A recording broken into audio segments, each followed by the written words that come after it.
Bismillahirrahmanirrahim. Ada sebuah pertanyaan. Jika ilmu pelet itu ada, maka buktikan dong. Nah, ini pertanyaan yang menarik. Pertama, perlu saya jelaskan dulu bahwa saya ini adalah seorang santri sekaligus orang yang mempelajari ilmu ruqyah. Karena itulah saya sedikit mengetahui tentang ilmu pelet ini dan tata cara untuk penyembuhannya. Dan juga saya ini tidak mempelajari ilmu sihir apalagi ilmu pelet. Jadi saya tidak bisa melakukan pembuktian bahwa ilmu pelet itu ada. Kedua, bukti secara dohir atau secara nyata bahwa ilmu pelet itu ada adalah karena adanya orang yang telah terkena sihir pelet. Dan ada tata cara ruqyah syariah untuk menyembuhkan orang yang terkena sihir pelet tersebut. Nah, ada sebuah cerita di Twitter yang dulu sempat viral tentang seorang wanita yang terkena ilmu pelet. Ceritanya kurang lebih seperti ini. Ada seorang wanita, sebut saja Mega Binwati.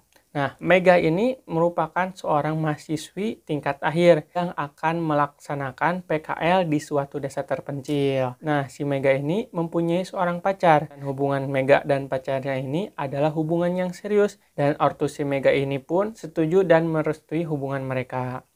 Nah, si pacarnya ini bekerja dulu di luar kota untuk mengumpulkan biaya agar bisa menikahi Mega. Singkat cerita, akhirnya si Mega ini berangkat ke desa tempat PKL-nya ini. Setelah beberapa waktu, akhirnya PKL-nya ini telah selesai dan si Mega pulang kembali ke rumahnya. Nah, setelah pulang dari desa tempat PKL-nya inilah, si Mega tiba-tiba berubah sikapnya. Baik sikap kepada pacarnya ataupun sikap kepada kedua orang tuanya. Si Mega ini tingkahnya menjadi aneh di mata kedua orang tuanya. Nah, setelah beberapa hari si Mega di rumah, si Mega tiba-tiba bilang kepada kedua orang tuanya bahwa dia ingin menikahi seorang lelaki yang berasal dari tempat PKL-nya dulu. Nah, orang tuanya pun kaget dengan apa yang dikatakan Mega, karena orang tuanya tahu bahwa Mega ini sangat mencintai pacarnya dan berhubungan serius sampai ingin menikah dengan pacarnya. Kemudian seorang tuanya itu berbicara dengan pacar si Mega yang ada di luar kota. Nah, setelah ngobrol dengan pacar si Mega dan menceritakan sikap dan keinginan Mega ini, pacarnya kaget. Kemudian pacarnya pulang dari luar kota untuk menemui Mega secara langsung. Singkat cerita, si Mega ini bilang ke orang tuanya, lelaki dari desa yang akan menikahinya ini akan datang 3 hari lagi ke rumahnya untuk melamar Mega. Akhirnya setelah 3 hari berlalu, si lelaki itu datang untuk melamar Mega. Kemudian setelah bertemu dengan kedua orang tua Mega ini tidak setuju dan tidak cocok dengan lelaki tersebut. Akhirnya kedua orang tua Mega menolak lamaran si lelaki tersebut. Si lelaki tersebut pun kemudian marah dan pulang ke rumahnya. Dan setelah lamaran si lelaki tersebut ditolak, si Mega ini marah. Kemudian sikapnya menjadi emosional. Nah, setelah sehari 2 harian dari kejadian lamaran tersebut, si Mega ini yang tidak pernah kerasukan, kemudian tiba-tiba kerasukan. Kerasukan jin yang frontal. Jin yang merasuki Mega ini mengamuk dan mengatakan bahwa si Mega ini harus menikahi lelaki yang ditolaknya tersebut. Nah, orang tuanya ini kebingungan untuk menyembuhkan si Mega yang kesurupan ini. Akhirnya orang tuanya mencari-cari orang pintar atau mencari-cari dukun untuk mengobati si Mega ini. Akhirnya ketemulah dengan seorang dukun. Dukun ini mengobati Mega dan Mega pun akhirnya sembuh. Tapi sembuhnya ini tidak berlangsung lama.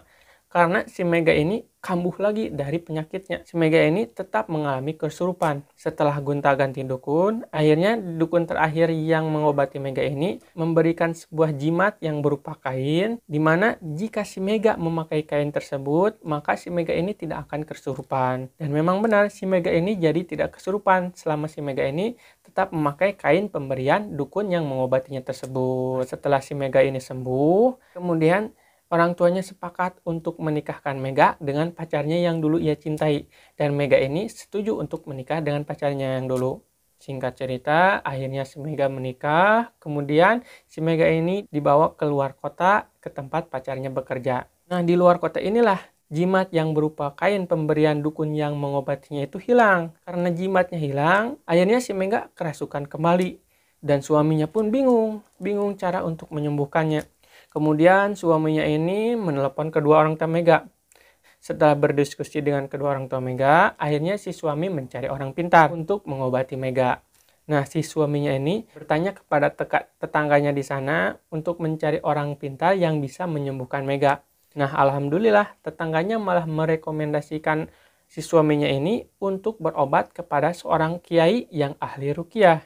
Akhirnya si suaminya ini setuju untuk membawa Mega berobat kepada kiai ahli ruqyah tersebut. Nah, singkat cerita lagi, si Mega dibawa ke tempat kiai yang ahli ruqyah tersebut. Di sana si Mega mengamuk-ngamuk dan ingin pulang ke rumahnya. Kemudian kiai tersebut ngobrol dulu dengan suaminya tentang apa yang dialami Mega. Setelah suaminya ini cerita tentang apa yang dialami Mega ini, si kiai ini kemudian meruqyah si Mega dengan ruqyah syariah. Nah, alhamdulillahnya lagi, dalam proses peruqyahan syariah ini, si jin yang ada di dalam tubuh Mega ini menyerah dan meminta maaf kepada si kiai tersebut. Dan kiai tersebut kemudian bertanya kepada jinnya, kenapa jin tersebut mengganggu si Mega? Kemudian si jin ini berkata bahwa dia itu kiriman dari seorang dukun. Dukun ini mengirimkan sihir santet pelet ini kepada si Mega melalui media buhul.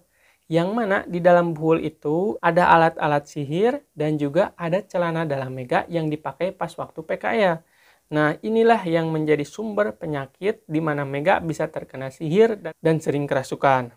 Nah, setelah tahu penyakitnya, kiai tersebut melanjutkan ruqyahnya berdoa kepada Allah untuk menghancurkan buhul tersebut. Alhamdulillah, akhirnya buhul tersebut hancur secara batiniah dan semua jin yang ada di dalam tubuh si Mega pun keluar. Yang alhamdulillah dengan izin Allah, si Mega ini sembuh kembali seperti sedia kala. Nah, dari cerita tersebut dapat kita ketahui bahwa sihir pelet itu benar-benar ada. Contohnya si Mega ini yang tiba-tiba jatuh cinta kepada seorang lelaki dan ingin menikahi lelaki tersebut. Padahal si Mega mempunyai pacar.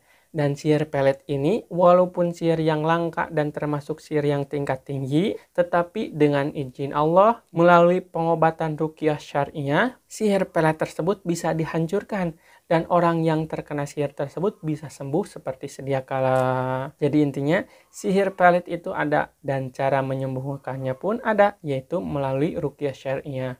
Wallahu a'lam.